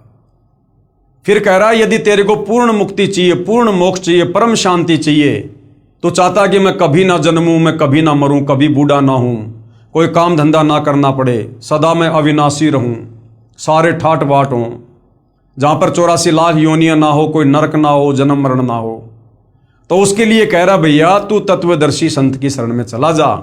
गीता अध्याय 4 श्लोक 34। वो तत्वदर्शी संत तुझे परमात्मा की भक्ति बताएगा। वो तत्वदर्शी संत ही तुझे पूरा आध्यात्मिक ज्ञान देगा, पूरी सृष्टि रचना बताएगा, मुझकाल के विषय में भी बताएगा, मैं क्यों जन्मता हूं, क्यों मरता हूं, मैंने सतलोक में क्या गलती करी थी, क्यों मेरे किस ब्रह्मांड में कोई भी प्राणी सुखी नहीं है, क्यों यहां पर जन्म मरण का रोग लगा हुआ है, क्यों लख 84 योनि में सब लोग पीड़ा भोग रहे हैं।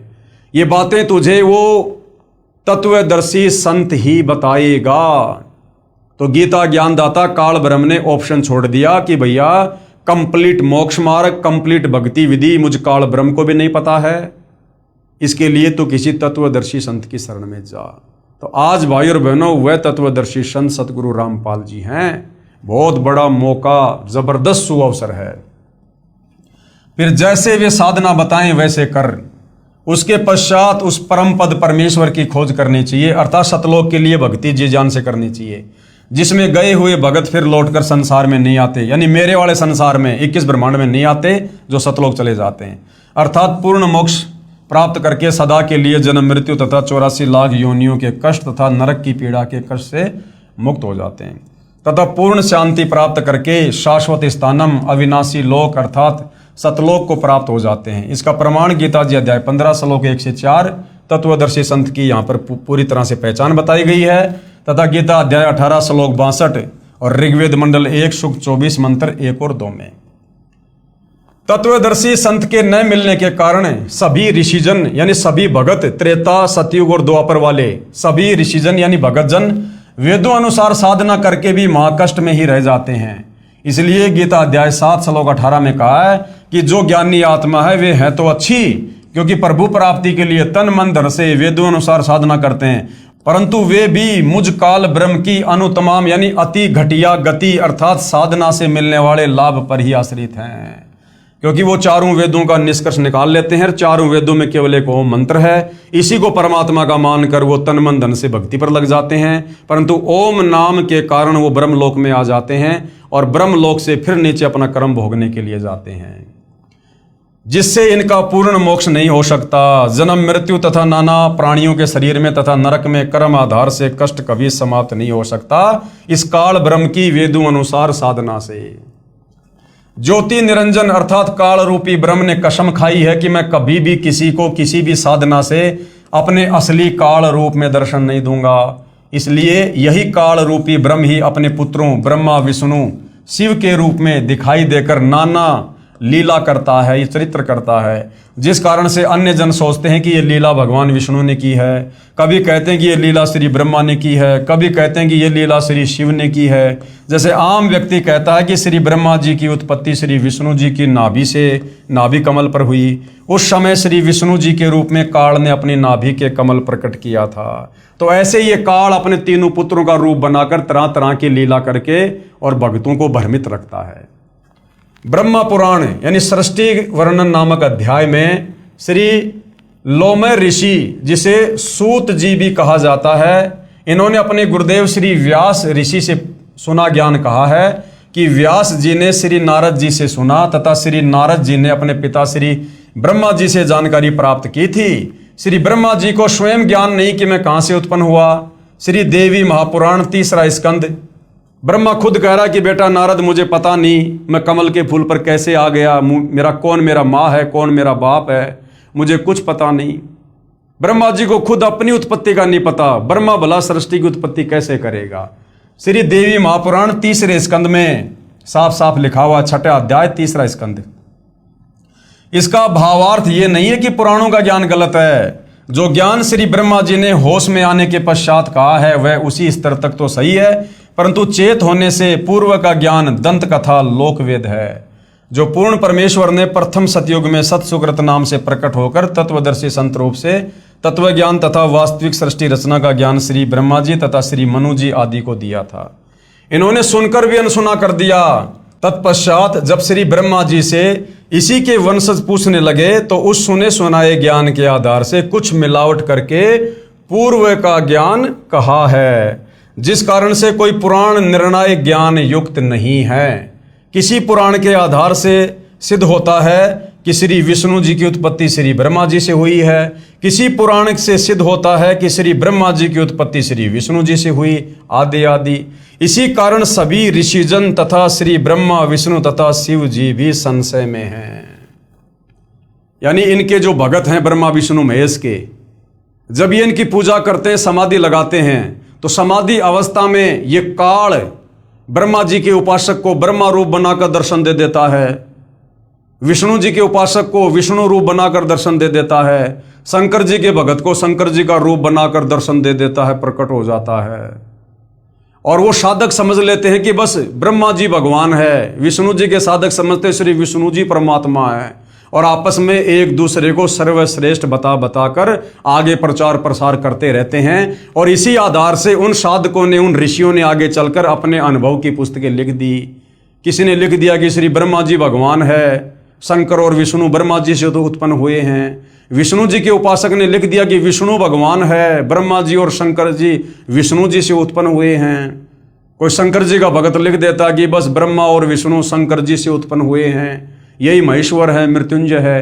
तो इस प्रकार से इस काल ने भाई और बहनों 21 ब्रह्मांड के प्राणियों को अपने भोजन के लिए, इसको रोजाना 1 लाख प्राणी खाने होते हैं, और इसको पता है कि ये मेरा भोजन, ये जीव यदि यहाँ से मुक्त हो सकते हैं मेरे 21 ब्रह्मांड से, तो केवल शास्त्रों के आधार से भक्ति करने से मुक्त हो सकते हैं। तो उसके लिए भाई और बहनों इसका परम कर्तव्य बन गया, इसकी मजबूरी होगी हमें धर्मशास्त्रों के आधार पर अपने द्वारा भेजे गए साधु संत ऋषियों गुरुओं के द्वारा उल्टी व्याख्या करवा के, शास्त्र विरुद्ध साधना करवा के हमें अपने जाल में फंसा के अपने भोजन के लिए रखता है। और इन शास्त्रों का यथार्थ ज्ञान, वास्तविक ज्ञान, निचोड़, निष्कर्ष कबीर परमात्मा स्वयं सतलोक से चलकर काल के 21 ब्रह्मांड में तत्वदर्शी संत बनकर हमें बताते हैं, समझाते हैं। तो जब तक हमें वो कबीर भगवान तत्वदर्शी संत के रूप में नहीं मिलेगा, तब तक हमें किसी भी ग्रंथ का, हम चाहे कितने बड़े विद्वान हैं, चाहे संस्कृत के प्रकांड ज्ञाता हैं, हम इन धर्म ग्रंथों का सार नहीं निकाल सकते, निष्कर्ष पर नहीं पहुंच सकते। जिस प्रकार एक 5वीं कक्षा का बच्चा है, 5वीं कक्षा के बच्चे को हिंदी पढ़ना आ जाता है, और पीएचडी की पुस्तक भी भाई और बहनों हिंदी में है।